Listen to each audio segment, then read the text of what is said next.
Olá pessoal, tudo bem? Estamos entrando agora na nossa unidade de número 6, onde a gente está falando sobre funções essenciais à justiça, tá? Um ponto bem importante a ser estudado em Direito Constitucional 1.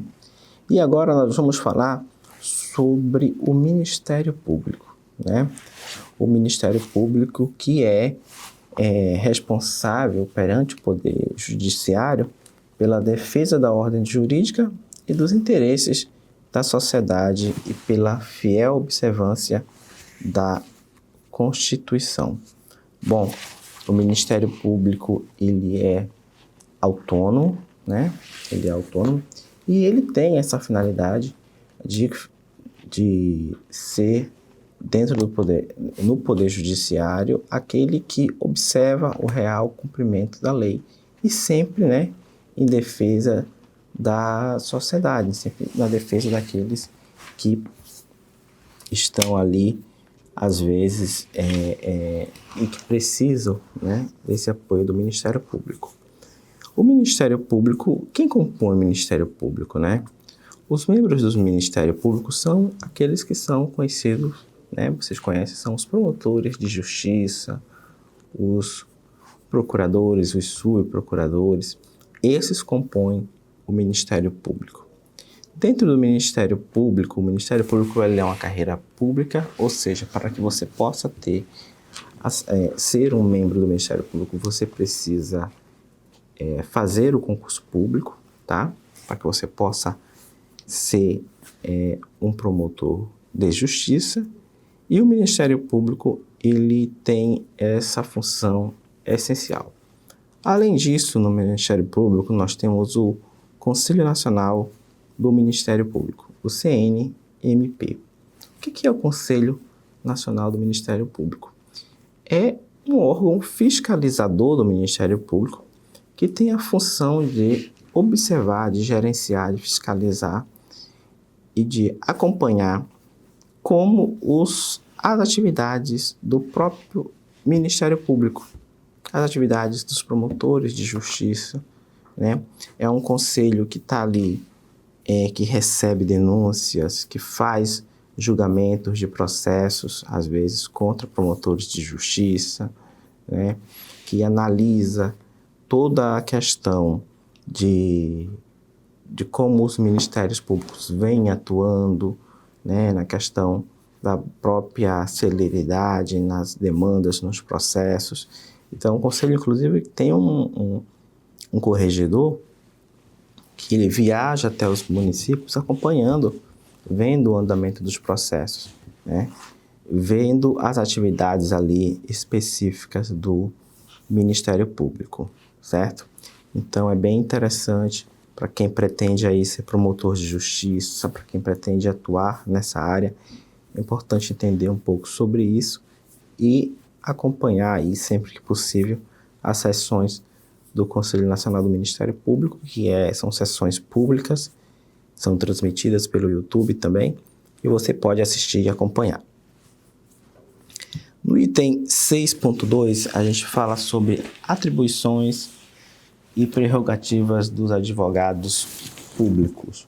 Bom, vocês sabem que existe a advocacia pública, evidentemente. A advocacia pública, ela tem como finalidade o quê? Dar assistência para aqueles que são hipossuficientes, que não têm condições de arcar com a sua defesa, com a sua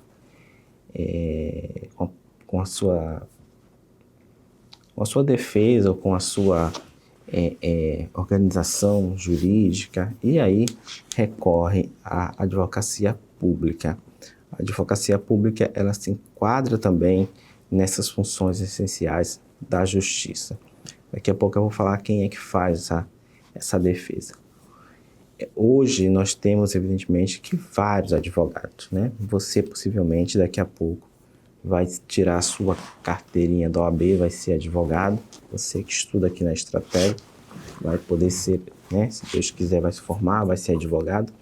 E aí é importante que você entenda como funciona. Nós temos os advogados privados e nós temos os advogados públicos. Os advogados privados são aqueles que vão lá, prestam a prova da ordem, abrem seu escritório e começam a advogar, né? E tendo seus clientes, aqueles clientes pagantes. E aí o escritório funciona, enfim, e ele passa a ter ali uma demanda formada através de clientes. E nós temos também a advocacia pública, que em tese seria uma advocacia gratuita. Veja bem, ambas as advocacias elas são muito importantes para o funcionamento da justiça, né? O advogado ele tem um papel fundamental no funcionamento da justiça. Por quê? Porque sem um advogado fica quase que inviável, né, a tramitação processual. Por quê? Porque é o advogado que muitas vezes precisa falar no processo, né? Falar no processo é quando ele vai lá, vocês vão se acostumar futuramente, utilizam lá o PJE e expõem ao PJE e atravessam suas petições, suas contestações, enfim, as peças processuais que vocês estão aí conhecendo. O advogado público ele também faz a mesma atividade. A diferença é que nós temos advogados privados e advogados públicos, né?